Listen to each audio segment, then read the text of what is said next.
प्रशांत किशोर जी की छवि को किस तरह से देखते हैं?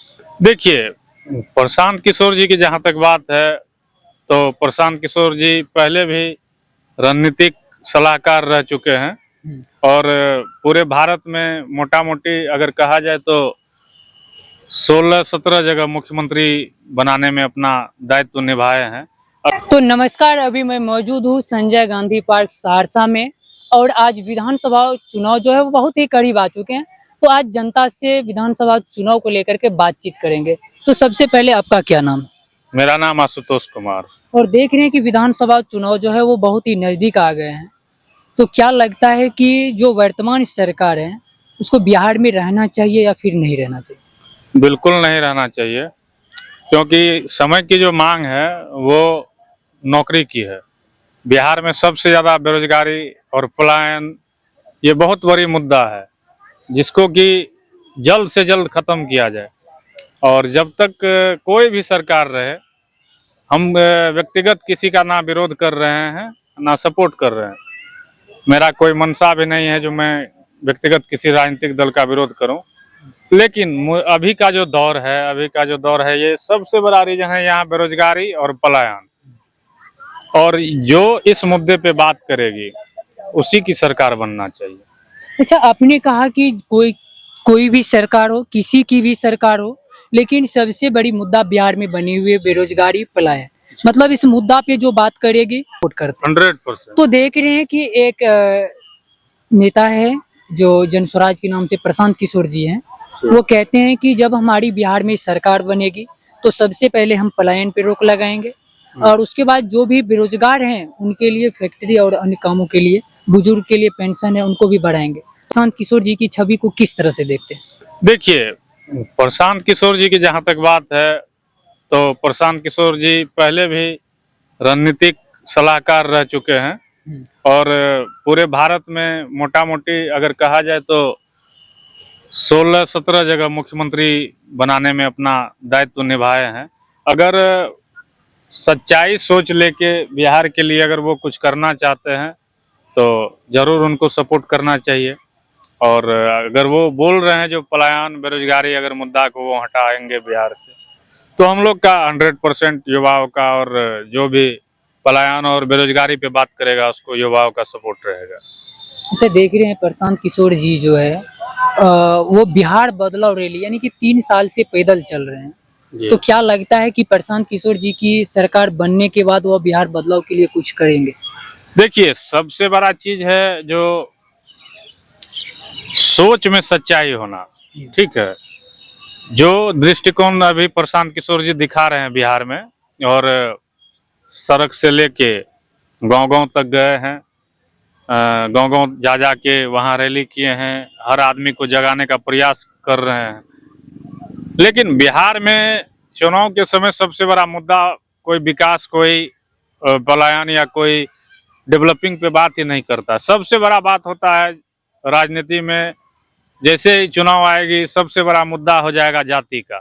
और ये जाति का जब तक ये मुद्दा रहेगा बिहार में, तब तक आप प्रशांत किशोर जी हो या कोई भी जो सच्चाई लेके आएंगे वो दरकिनार कर दिया जाए। वही चीज़ है, जब तक जाति बिहार से नहीं खत्म होगा, ऊंच नीच नहीं खत्म होगा, जातिवाद नहीं खत्म होगा, तब तक कुछ नहीं हो सकता। अच्छा, देख रहे हैं कि बिहार में सबसे बड़ी अगर समस्या बेरोजगारी का छोड़िए, अगर सबसे बड़ी समस्या अगर बिहार में है तो बिहार के युवा जो है वो नीतीश कुमार जी कहते हैं कि हम बिहार में शराब को बंद कर दिए।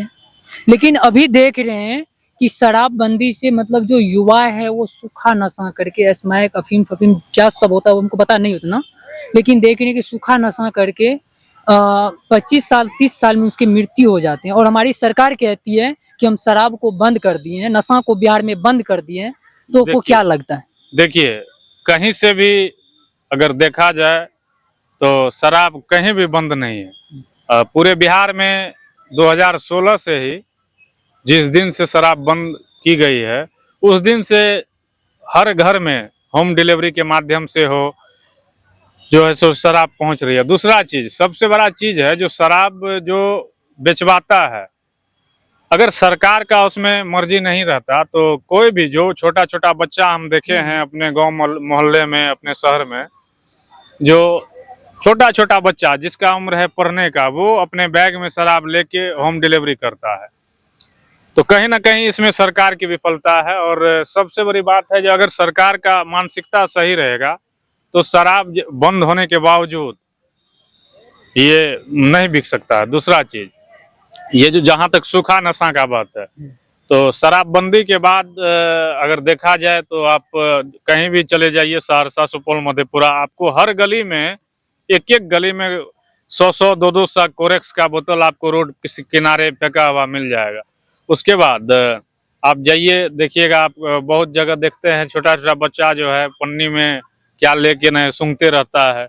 और ये सब शराबबंदी करके बहुत ज्यादा नुकसान है बिहार को।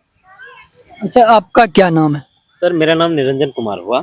निरंजन कुमार। Yes sir. अच्छा निरंजन, अभी देखने की वर्तमान जो हमारी सरकार है नीतीश कुमार जी, क्या आप इससे खुश हैं?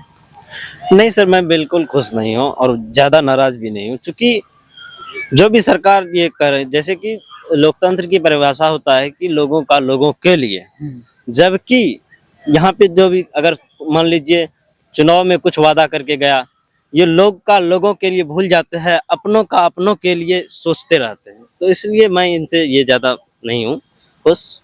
अच्छा, देख रहे हैं कि एक नई चेहरा जो है प्रशांत किशोर जी, जो हमारे बिहार बदलने की बात करते हैं, कहते हैं युवा की सबसे बड़ी यहाँ पे समस्या है कि युवा बेरोजगार है, युवा को रोजगार नहीं है। तो प्रशांत किशोर जी कहते हैं कि जब हमारी सरकार बनेगी तो सबसे पहले युवा को रोजगार की व्यवस्था करेंगे। जो हमारे बिहार की युवा है वो पलायन कर रहे हैं, पलायन पे रोक लगाएंगे। जो हमारे माता की पेंशन है 400 रुपया दिए जा रहे हैं, उनको हम 2000 रुपया देंगे। क्या लगता है आपको? सर मैं ये पेंशन बढ़ाने या फिर ये इस टाइप का जो स्कीम है, इसका मैं ज़्यादा सपोर्ट तो नहीं करता हूँ, क्योंकि ये लोभ है एक तरह से, और ये हमेशा चुनाव के टाइम में ही दिया जाता है अपने वोट बैंक के लिए। तो इससे मैं ये नहीं सहमत हूँ। हाँ, बात रही कि रोजगार देने की, बिहार से पलायन दूर करने की बात, मैं इससे सहमत हूँ। और एक बात और है कि आप चाहे कोई भी सरकार हो, मैं उस राजनीतिक पार्टी से को वोट करना चाहूँगा, अपना मत देना चाहूँगा, उसे अपने संसद में बैठाना चाहूँगा जो हमारे बिहार के हायर एजुकेशन पे काम करे। क्योंकि अगर हमारे पास हायर एजुकेशन हो तो हम सरकार से सीधे, जिस तरह से आप अभी मेरे मुंह के पास मैक दे करके सवाल पूछ रहे हैं, हम भी मुंह में मैक डाल के या फिर संसद में जा करके अपना हक मांग सकते हैं, या फिर रोड पे धरना दे करके अपना हक के लिए खुद लड़ सकते हैं। ये होता क्या है कि हर किसी सरकार का ये मानसिकता है कि 10th के बाद 12th करवा दो और 12th के बाद फिर से 10th में ला दो। अच्छा। ये सबसे बड़ी माइंडसेट है सरकार का, क्योंकि जब तक हमारे या बिहार में हायर एजुकेशन का व्यवस्था अच्छा ना हो, हमारे यूनिवर्सिटी अच्छा ना हो, तब तक ये दूर नहीं हो सकता है। बस नौकरी पलायन होते रहेगा, क्योंकि माइंड को छोटा कर दिया जा रहा है, चाहे कोई भी सरकार हो। अभी देख रहे हैं कि नीतीश कुमार 15 साल से लगातार मुख्यमंत्री बन रहे हैं, बिल्कुल। और बिहार के लिए अभी तक क्या सब किए हैं, और क्या आगे आने वाले समय में अगर फिर से नीतीश कुमार मुख्यमंत्री बनते हैं तो क्या लगता है कि बिहार की भविष्य सुधर पाएगी? बिहार की भविष्य तब ही सुधर पाएगी सर, जब मेरा एक क्वेश्चन है कि आप मुझे हायर एजुकेशन दे दीजिए, मैं आपसे अपना अधिकार लेकर रहूँगा, चाहे आप कोई भी सरकार हो। मैं सड़क से लेकर संसद तक, अगर मेरे पास ये हायर एजुकेशन हो गया, मेरे वॉइस में दम हो गया, हम सब जितने भी विद्यार्थीगण हैं उसके वॉइस में दम हो गया, तो वो सड़क से लेकर के संसद तक ये कर सकती है।